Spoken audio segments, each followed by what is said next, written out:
Assalamualaikum warahmatullahi wabarakatuh. Perkenalkan, nama saya Firda Lutfia Resfa. Saya dari Prodi PGSD Penjas kelas 3A dengan NIM 2003812. Prinsip perubahan sepanjang hayat dan periode perkembangan manusia adalah makhluk hidup yang mengalami perubahan dari waktu ke waktu. Mulai dari kandungan, lahir, kemudian menjadi dewasa, tua, dan terjadi perubahan dalam aspek-aspek fisik, motorik, pikiran, emosi, dan sosial. Pola perubahan bersifat meningkat ataupun menurun.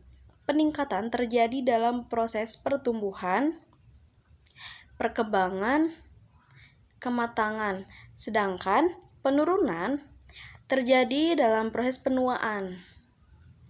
Jadi, secara umum perkembangan hidup manusia terbagi menjadi 5 fase, yaitu diantaranya fase sebelum lahir, fase manusia bermula berada di dalam kandungan, yakni di dalam rahim seorang ibu, atau bisa juga disebut sebagai fase atau masa prenatal. Periode di mana fase ini berlangsung selama kurang lebih 9 bulan 10 hari atau 280 hari.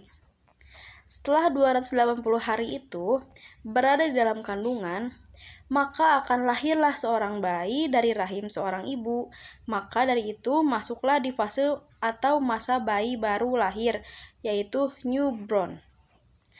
Masa ini berlangsung selama kurang lebih 10 sampai 15 hari, dan masa ini dikatakan sebagai masa pemberhentian, sebagai fase pemberhentian atau plateau stage, yang memiliki arti bahwasannya pada masa ini tidak akan terjadi perubahan ataupun perkembangan pada manusia, dan masa ini merupakan masa tersingkat pada pertumbuhan dan perkembangan manusia.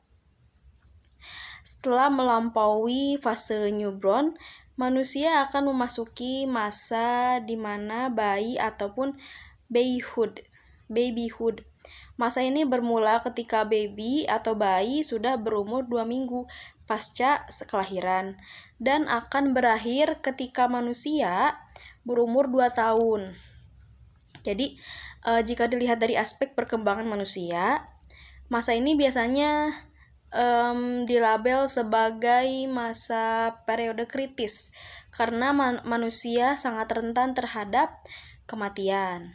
Setelah melalui masa bayi tersebut, manusia akan memasuki masa balita atau bayi di bawah 5 tahun.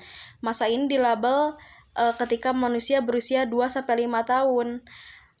Periode usia ini biasanya disebut sebagai usia sekolah atau manusia prasekolah.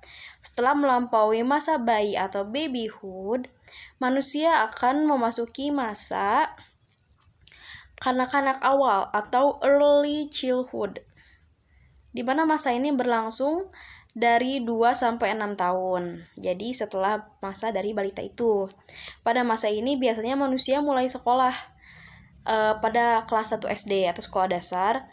Setelah melampaui masa anak-anak awal atau early childhood, manusia akan melampaui masa kanak-kanak akhir atau later childhood. Masa berlangsung dari usia 6 sampai 12 tahun. Setelah melalui masa kanak-kanak akhir, jadi manusia akan melalui lagi masa puber atau puberty. Masa ini berlangsung pada usia kurang lebih 11-16 tahun. Setelah melalui masa puber ini, manusia akan melalui masa dewasa atau dewasa awal atau early adulthood. Jadi masa ini biasanya berlangsung pada usia 21 tahun sampai 40 tahun untuk periode pertama, usia 40 sampai 60 tahun untuk periode kedua, dan 60 sampai mati untuk periode ketiga. Jadi tidak ada fase tua, tapi adanya fase dewasa akhir. Setelah melalui masa dewasa, manusia akan melalui masa lanjut usia. Masa ini berlangsung ketika manusia berusia 60 ke atas, dan masa ini dilabelkan sebagai periode penutup dalam perubahan sepanjang hayat manusia, dan pada masa ini perubahan yang tidak dilalui baik fungsi psikologis dan lain sebagainya akan semakin menurun.